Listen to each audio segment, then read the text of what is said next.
आप देख रहे हो Jolly the death story Sunil Kumar के साथ। जोली द डेथ स्टोरी की आज की कहानी का शीर्षक है ऑटो चालक। तो चलिए बढ़ते हैं आज की इस कहानी की ओर।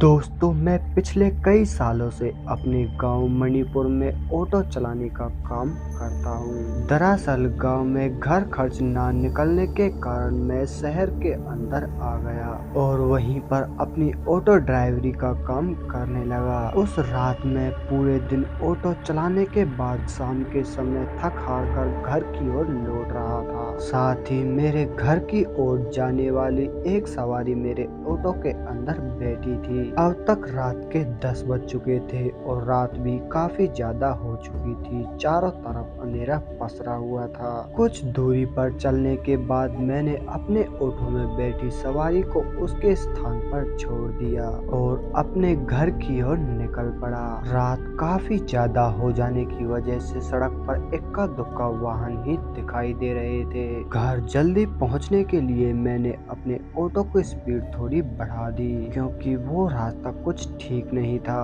उस रास्ते के बारे में रोजाना कोई ना कोई अनहोनी सुनने को मिलती रहती। सड़क पर लाइटों का प्रबंध न होने के कारण अंधेरा इतना गहरा था कि सड़क पर कुछ भी साफ से दिखाई नहीं दे रहा था। अभी मैं उस रोड को पार कर ही रहा था कि तभी मेरी नजर सड़क के किनारे खड़े एक विशाल पेड़ के नीचे पड़ती है, जहाँ पर एक औरत हाथ में कुछ सामान लिए उस पेड़ के नीचे खड़ी थी।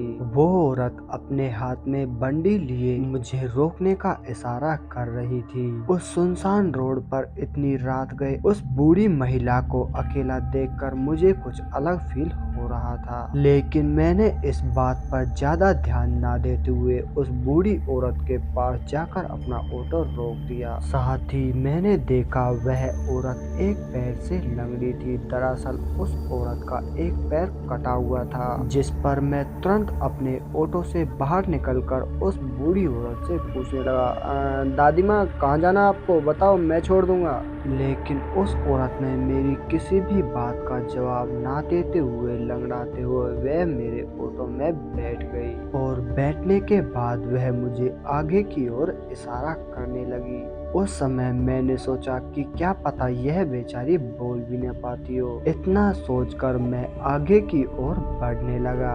मैं अभी उस अंधेरे साए में उस बूढ़ी औरत के साथ आगे की ओर बढ़ ही रहा था। ऑटो चलाते हुए मैं बार बार ऑटो के आरवी मिरर से पीछे की ओर उस महिला को ही देख रहा था, क्योंकि इस समय मुझे कुछ ठीक नहीं लग रहा था। तभी मैंने नोटिस किया कि जो उस महिला का पैर कटा हुआ है उसे बहुत तेजी से खून बह रहा है, लेकिन उस औरत का इस पर बिल्कुल भी ध्यान नहीं है। ऐसा लग रहा था जैसे उस औरत के लिए यह सब सामान्य हो। मुझे अब तक कुछ भी समझ नहीं आ रहा था कि आखिर यह हो क्या रहा है। देखते ही देखते ऑटो के नीचे वाले हिस्से में पूरी तरह खून भर गया।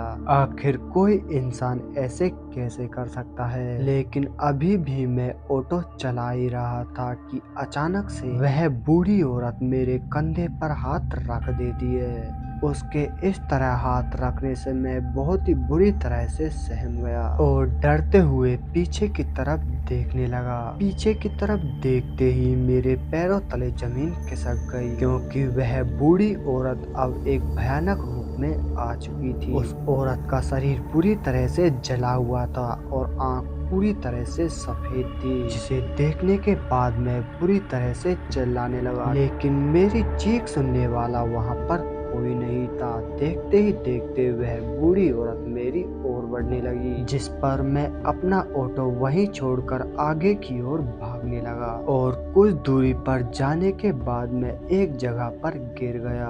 और जैसे ही मैंने पीछे की तरफ देखा तो वह बूढ़ी औरत मेरी ओर ही आ रही थी। उस बूढ़ी औरत को अपनी ओर आता देख मैं अब तक अपना संतुलन खो बैठा और उसी समय वहीं पर बेहोश हो गया। और जब मुझे होश आया तो मैंने अपने आप को सड़क के किनारे पर पड़ा हुआ पाया और चारों तरफ देखने के बाद पाया कि मेरे सामने एक भगवान जी का मंदिर है। मैं डर के कारण बेहोश तो हो गया, लेकिन मेरी जान उस मंदिर की वजह से बच गई। दरअसल मैं रात के समय जिस जगह आकर गिरा था वह इस हनुमान जी के मंदिर की कीली हुई थी, जिस वजह से वह बुरी शक्ति मुझे कोई भी हानि पहुंचाने में नाकाम रही। लेकिन रात के समय गिरने की वजह से मुझे कुछ चोट आ गई कि तभी मैं खड़ा हुआ और मंदिर की तरफ हाथ जोड़ते हुए साथ ही मन में कहने लगा कि मालिक, आज तुम्हारी वजह से मेरी जान बच गई। और इतना कहकर मैं अपना ऑटो लेकर घर की ओर निकल पड़ा।